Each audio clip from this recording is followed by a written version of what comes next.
Hola chavales, aquí Mr. Anónimo 51. ¿Qué tal? Espero que fenomenal, porque hoy les traigo un video muy especial para mí, en el que expondré 5 grandes mentiras esparcidas como la pólvora sobre la nación española, desde temas actuales hasta asuntos del imperio. Así que ya sabes, agárrate un buen paquete de palomitas, y ponte cómodo, porque, sin más dilatación, comenzamos, ya.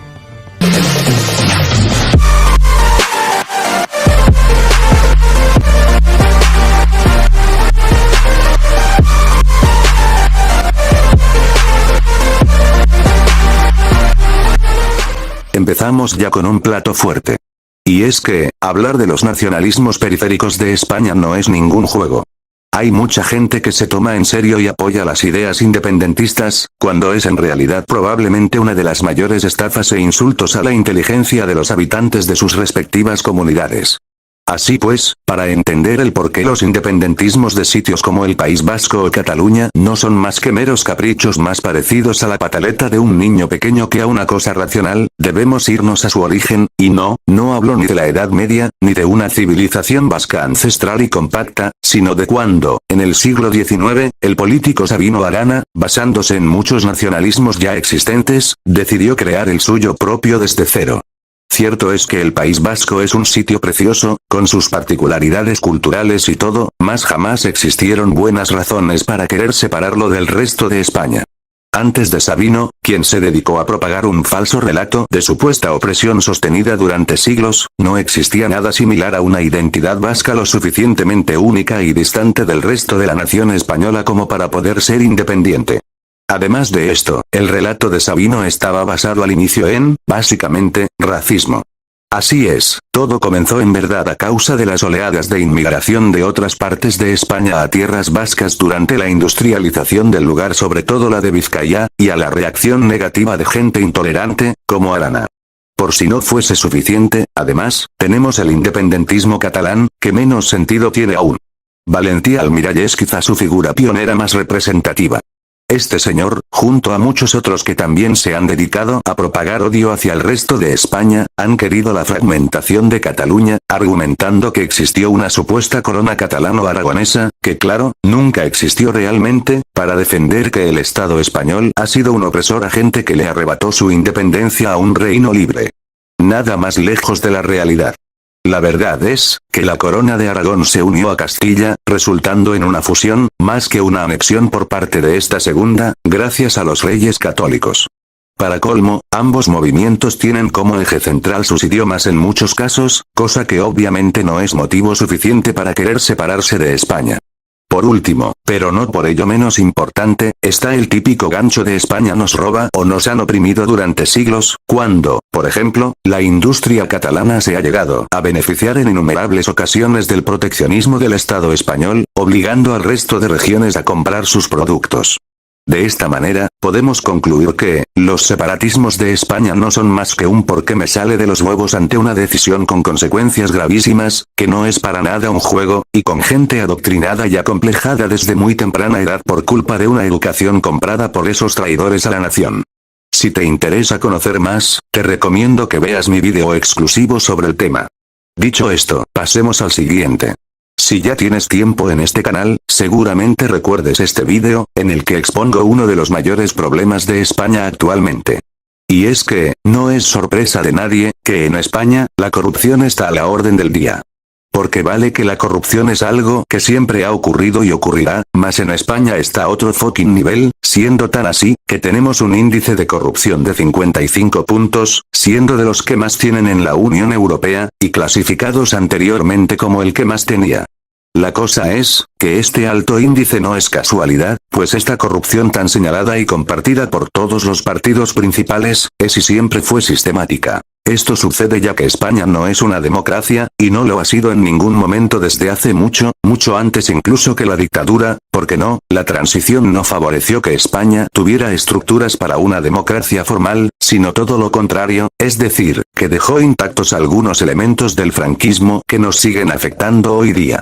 Para entender bien esto, debemos comprender que la famosa e idealizada transición española se centró en construir reformas sobre lo que era la estructura del tardofranquismo. Juan Carlos de Borbón, Fernández Miranda y Adolfo Suárez, fueron los encargados de llevar a cabo este proceso, basándose en un modelo reformista, más que en querer construir una democracia desde cero.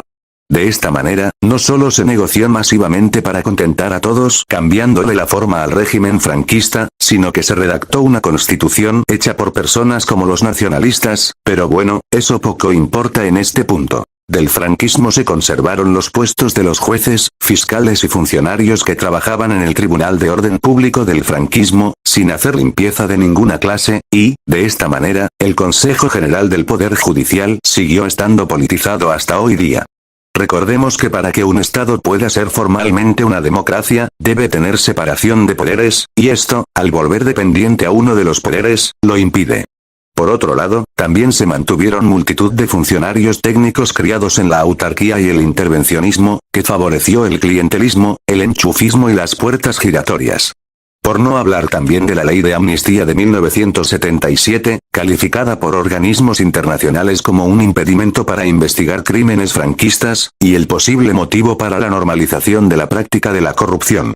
Así que no, España no es una democracia, por mucho que así te lo quieran vender para estar tú calladito y sin armar mayor escándalo, sino una oligarquía de partidos, en la que los altos mandos de estos partidos se reparten el poder mientras fingen odiarse a muerte y dividiendo al pueblo llano, siendo hasta hace muy poco la norma el bipartidismo protagonizado por el PP y el PSOE, y posteriormente actualizado para incluir otros partidos mainstream y oportunistas como Vox, Podemos, Sumar, y, probablemente también se acabó la fiesta, que, aunque hable de partitocracia, lo hace superficialmente, y es más un producto del régimen del 78 que otra cosa, actuando de cuña para facilitar un gobierno entre PP y Vox, pues no propone reformas estructurales como garantizar la separación de poderes o la independencia judicial.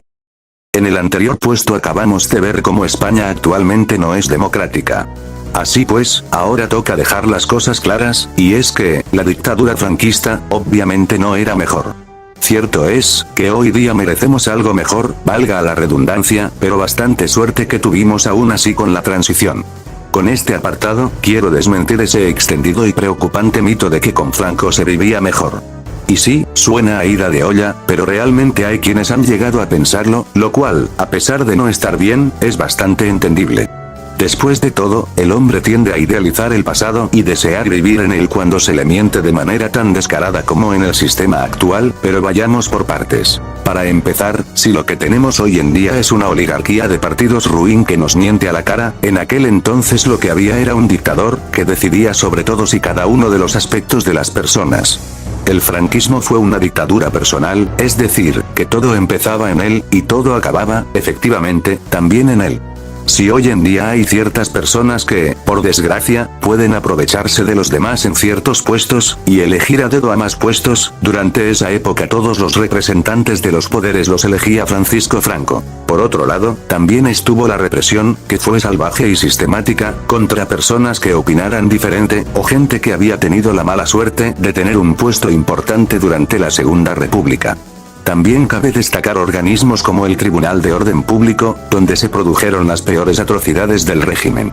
Por si no fuera suficiente, Franco era militar, y solo eso, militar, lo que demostró su falta de profesionalidad al gobernar, y su no solo incapacidad de arreglar, sino su tendencia a instaurar políticas económicas poco aptas para la situación de la posguerra. Asimismo, muchos podrán rebatirme que durante la época de Franco se produjo el milagro económico español, época del desarrollismo, que ayudó a España a salir del hambre gracias a abrirse al exterior a través de acuerdos con Estados Unidos, y una multitud de leyes con tendencias más democráticas, como la ley de prensa de Manuel Fraga, aunque esta era algo limitada. Pero debemos tener en cuenta que estos cambios no se dieron hasta muy acabados los años 50, con un historial de pobreza ya marcado durante años.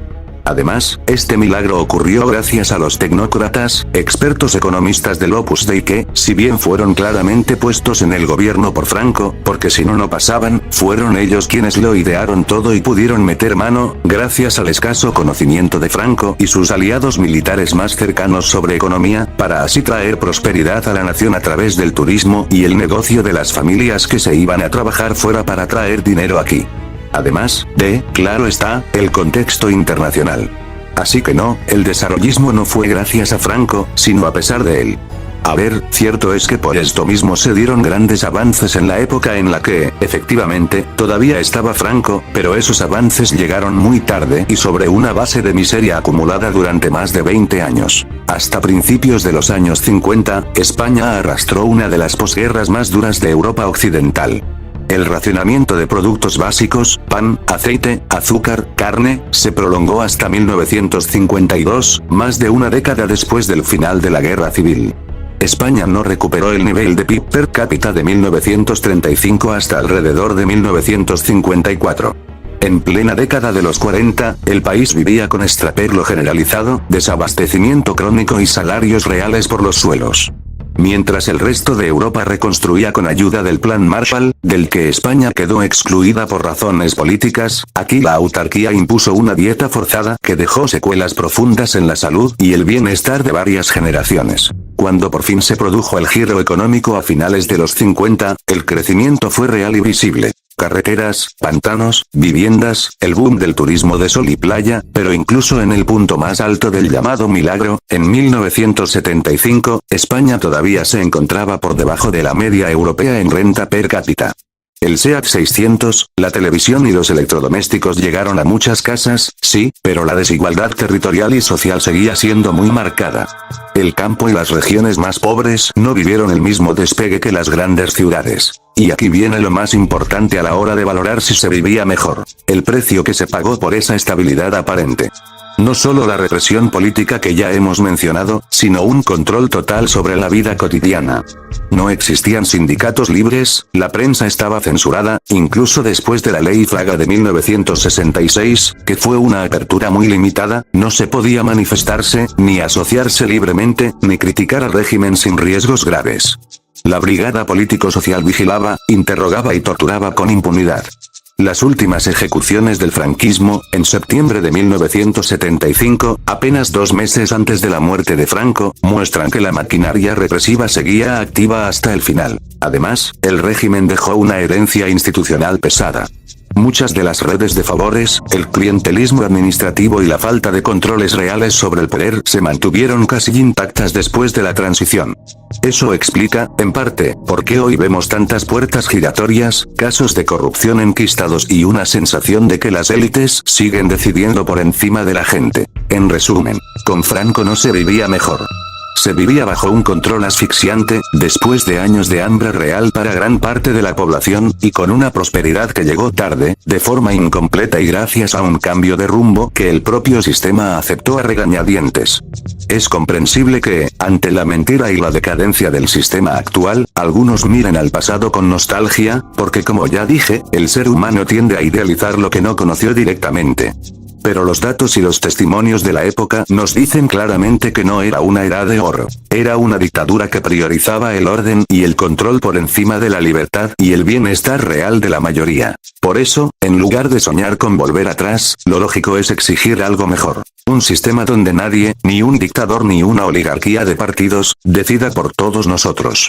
Después de ver que el régimen franquista no era la época dorada que tantos añoran, merece la pena desmontar otro mito similar y conectado a esto muy extendido, la idealización de la Segunda República. Y es que como bien sabréis, antes del golpe militar nacional y la guerra civil ya llevaba unos pocos años instaurado el segundo período de república en España, pues el primero ya se dio a finales del siglo XIX con muy poco éxito, durando tan solo un añito. Ahora bien, hay muchos que adoran e idealizan este periodo, alegando que fue una democracia modélica, pacifista y progresista cortada brutalmente por un golpe fascista, mas tuvo detalles en los que merece la pena indagar. Para empezar, su instauración, en 1931, fue de todo menos democrática, pues quienes realmente ganaron las elecciones municipales fueron los monárquicos, pasa que quienes ganaron en las grandes ciudades fueron los republicanos, y así se impuso. Y vale, puede que su instauración no fuera democrática, pero, ¿qué hay del régimen como tal? Bueno, no fue mucho mejor. Y es que, sí, si hablamos de su estructura, esta era bastante democrática, pero tuvo otros tipos de problemas que desmienten que las cosas se hicieran tan bien como muchos piensan. A las pocas semanas de su proclamación, se dieron multitud de quemas de iglesias y conventos a lo largo de toda España, acumulándose 100 casos en solo mayo del 31, mientras el gobierno provisional, o tardaba en actuar, o miraba directamente hacia otro lado. Así pues, no era de extrañar esto, pues fue una época llena de inestabilidad y polarización, más incluso que hoy día. Otro ejemplo de ello sería la dichosa Revolución de Asturias de 1934, que ocurrió tras ganar la CEDA en las elecciones del 33. El sector más radical y precisamente no minoritario de la izquierda no pudo aceptar la victoria legítima de la derecha, y recurrió a las armas, yendo contra el gobierno de Leroux, y llevándose consigo a multitud de víctimas, no solo del gobierno ni de la Guardia Civil, ni religiosos que fueron 34, sino también gran cantidad de civiles. Lo más revelador es la mentalidad de muchos líderes. Para buena parte de la izquierda, la república solo era legítima si la gobernaban ellos. Cuando perdían elecciones, como en 1933, hablaban de fascismo y llamaban a la insurrección. Cuando ganaban, aceleraban reformas radicales sin consenso. No había una cultura democrática de alternancia pacífica. Había dos bandos que veían al contrario como enemigo existencial. Para colmo, cuando el Frente Popular ganó en 1936 las elecciones, con irregularidades denunciadas, aunque con debate historiográfico, la polarización se disparó aún más, y poco a poco se fue trazando el camino hacia la guerra civil. Así que no, la Segunda República no fue ninguna Arcadia de paz y amor arruinada por un señor bajito con voz de pito y un grupo fascista, sino que todos, absolutamente todos, estaban mal en esa época, quedando claro con los más de 20 gobiernos que tuvo el país en 5 años. En resumen, lo que hubo fue una república inestable y altamente polarizada, con una falta notable de cultura democrática. Tras ver cómo ni la dictadura franquista fue una edad de oro, ni la Segunda República fue esa Arcadia de paz y progreso que nos venden, y que la transición nos dejó una falsa democracia, llegamos por fin al último mito, el más antiguo y el que todavía hoy día se usa para atacar a España tanto dentro como fuera: la leyenda negra. Este relato nos pinta a España como el imperio más cruel de la historia. Un país fanático, oscurantista, que cometió genocidio en América, quemó herejes en la Inquisición y retrasó el progreso de Europa. Nos dicen que fuimos los malos de la película mientras Inglaterra, Holanda o Francia eran los portadores de la civilización y la libertad. Pero, al igual que en los casos anteriores, merece la pena indagar en los detalles y en el origen real de esta historia. Ten esto en mente, la leyenda negra no surgió por casualidad. Fue una campaña de propaganda deliberada organizada por los grandes rivales de España en los siglos XVI y XVII. Principalmente Inglaterra, los Países Bajos protestantes y Francia. Estos países estaban en guerra abierta contra el Imperio Español por el control de los mares, el comercio y la religión, y necesitaban justificar su propia expansión y deslegitimar al enemigo más poderoso. Uno de los instrumentos más eficaces fueron los grabados de Theodore de Bry, un editor protestante que en sus libros Grandes y Pequeños Viajes de finales del siglo XVI, ilustró supuestas atrocidades españolas con imágenes exageradas y sensacionalistas, como españoles quemando indígenas, torturándolos o practicando canibalismo inducido. Estas ilustraciones se distribuyeron por toda Europa y crearon una imagen visual muy potente que todavía hoy se reproduce. También estuvo la brevísima relación de la destrucción de las Indias de Fray Bartolomé de las Casas. Este era un dominico que denunció abusos reales de algunos conquistadores y encomenderos, pero que exageró enormemente las cifras y los hechos. Su texto fue traducido y manipulado por los enemigos de España. Se quitaron contextos, se inflaron números y se usó como arma propagandística. Curiosamente, el propio Las Casas defendía la evangelización y la presencia española, mas su autocrítica interna fue utilizada contra todo el imperio. Así pues, la realidad histórica es muy diferente. El imperio español no cometió ningún genocidio planificado, porque la mayor parte de la caída de la población indígena se debió a enfermedades europeas como la viruela o el sarampión, contra las que los nativos no tenían defensas, no a matanzas sistemáticas.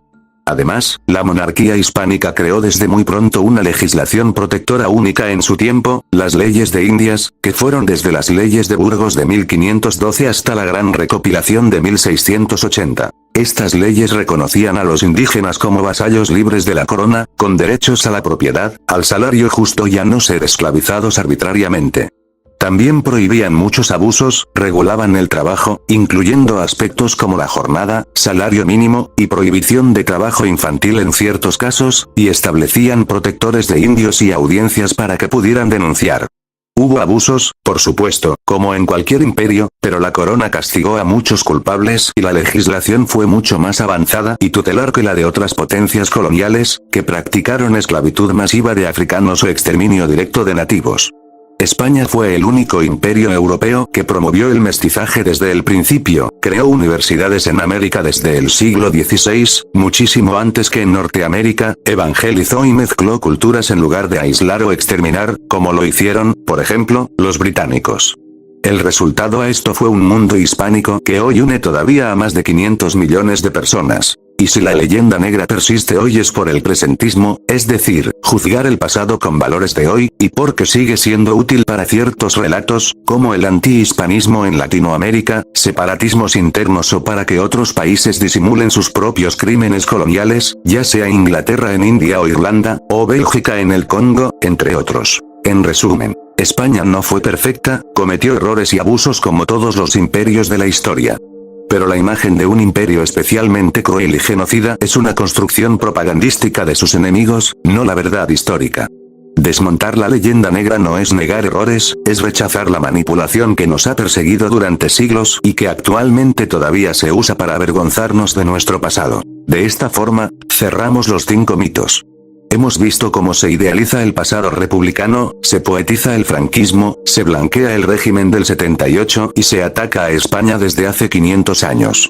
El objetivo no es volver atrás, sino aprender la lección real, que España merece un relato honesto, sin mitos ni mentiras interesadas, para construir un futuro mejor, libre de oligarquías, de polarización extrema, y de complejos históricos impuestos. Muchas gracias.